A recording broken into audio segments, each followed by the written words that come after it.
All right, ladies and gentlemen, welcome back to Entrepreneur Middle East. Lovely meeting you, such an honor, and thank you for coming to Entrepreneur. How are you today? Thank you, Mina. I'm great. It's really nice to see this energy around here surrounded by entrepreneurs and people interested in entrepreneurship. The atmosphere is incredible, and another thing I wanted to tell you, it's crazy how many young people we see here as well. I think that's super cool.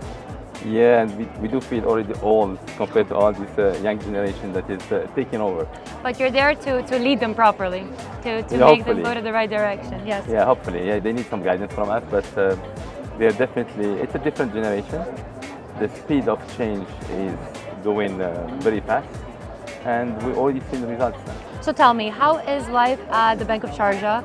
What are kind of your daily routines as the CEO? Tell us a little bit about the latest trends that are happening there, etc. The Bank of Sharjah is the first bank set up here in the Emirates. We celebrated our golden jubilee 2 years ago. I was appointed as CEO about 18, 19 months ago. It's a nice journey. It's been a very exciting journey. The bank has been managed in the past as a boutique bank. Now the board approved the new strategy that was tailored by the management and the new management. So it's an expensive mode. So we've been growing very fast. We've been expanding internationally by doing a lot of transactions internationally in other countries across the MENA region. And if I have to, in a nutshell, if I have to say it in one word, it's growth and more focus today. Right, perfect. Now tell me, obviously funding is a huge part. We are Entrepreneur, we speak about startups, we speak about funders and funding. So tell me, in your opinion, what are sort of those main challenges that, from a bank perspective, you're really witnessing when it comes to funding of startups, of companies or businesses in general? As you rightly said, if you look at the statistics, whether you take Harvard Business Review or other surveys that we get from time to time, the main challenge that entrepreneurs are facing is funding or cash, or running out of cash. That's very important. And 50% fail in the first 5 years because they don't have that funding as well. Exactly. I would say, I think the percentage of failure in the first few years like is 90%. 90%. Yeah. So, and what is a startup? Startup is an SME, is a small and medium, small enterprise in the making. So, in the early stage, they don't get funding from the banks. They have to get funding from VCs, venture capitalists, from, it is called seed funding, from angel investors. In the second stage, which is called growth stage or stability stage, this is where they can use funding from the banks. And the main challenge is to get, you can get the best product, the best market demand, the best team managing the startup. You don't get the right funding, and you look at, you manage your liquidity efficiently, then you'll find a problem and you can literally shut down. So you can be profitable, but you have to manage cash. I mean, when when we're doing my MBA, they always told us cash is king. And cash runs the world, yes. Yeah, and we figure out that it's true, because if you run out of cash, you might be profitable, but you have to have also better liquidity management and ensure that you have enough cash to face contingencies 100%. and risks. Exactly. 100%. Yeah. How would you say you support those startups? Do you have some sort of, packages? I'm sure you put a lot of thought through into how to support them. So what would you say are your main ways of, really being there for them? I mean, for startup, we don't finance startup, and banks don't finance startup, but they finance startup when they reach stability stage, when they become a small enterprise. Which is how many years approximately? If a startup is going fine, I mean, you need, if all going fine, you need 2 to 3 years to have a proven track record. I guess 5 years would be that strong. It would be strong, ground. And then the bank can intervene in the stability phase. So you have the early stage, you have stability phase, and you have the expansion phase. Stability phase, you can extend facilities, or credit facilities for trade facilities. You can give working capital facilities.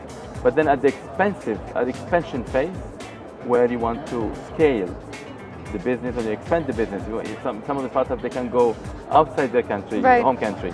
This is where a bank can can extend term facility or project finance to Right. expand, to buy equipment, etc., etc. So Right. I would say 3 to 5 years. Okay. If the business model has proven strong and Yeah. efficient, then And the bank things can- are basically going by plan for them. Yeah. exactly. Right. Now tell me, in your experience, what are sort of those most common mistakes, let's say, that startups make? Because I guess you do have also advice on how to avoid making those common mistakes. But in your experience, what would you say are the most common?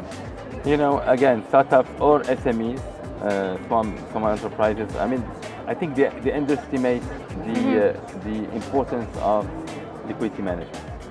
They said no, everything is going fine, and also when you approach a bank, you need to have the right business model, you need to have the right team in place, you need to have also projections, financial projections.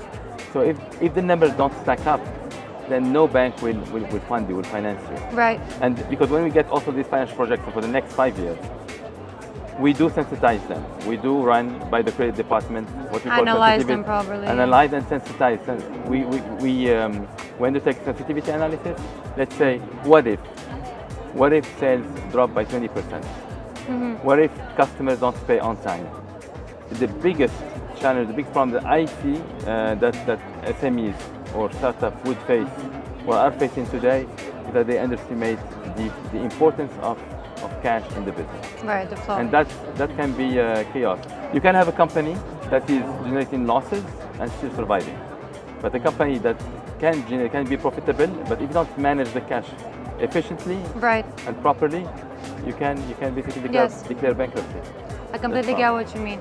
Now, to go to more positive topics, since you are a prominent leader in this industry and in this region, what would you say are those, main pieces of advice as a CEO to all the other aspiring CEOs out there?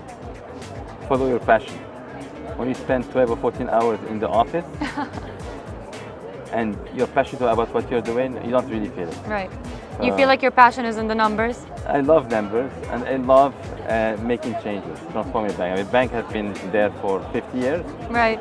and we already entered a phase where we're doing more business, we're more efficient today, we are more present in the economic sense, and we are contributing also to the ecosystem of Sharjah, of the image of Sharjah. And I feel like digitalization is also a big word that you need to constantly be, evolving with, You right? have to, the fintech companies we've got competition from fintech companies, from digital banks, and you have to manage. You have to run. I believe that you have to run a hybrid model where you have brick and mortar Right. branches, and at the same time you also have to have good technology, good infrastructure Right. to serve your customers. 100%. Mohamed, absolute pleasure speaking to you. We Same all here. wish you the best of luck on behalf of Entrepreneur Middle East. I'm looking forward to listening to this conversation once again, and best of luck to you. Thank you. Thank you so much, Mina, and looking forward to meeting you again in the next year in this festival. Amazing. Thanks. Thank you.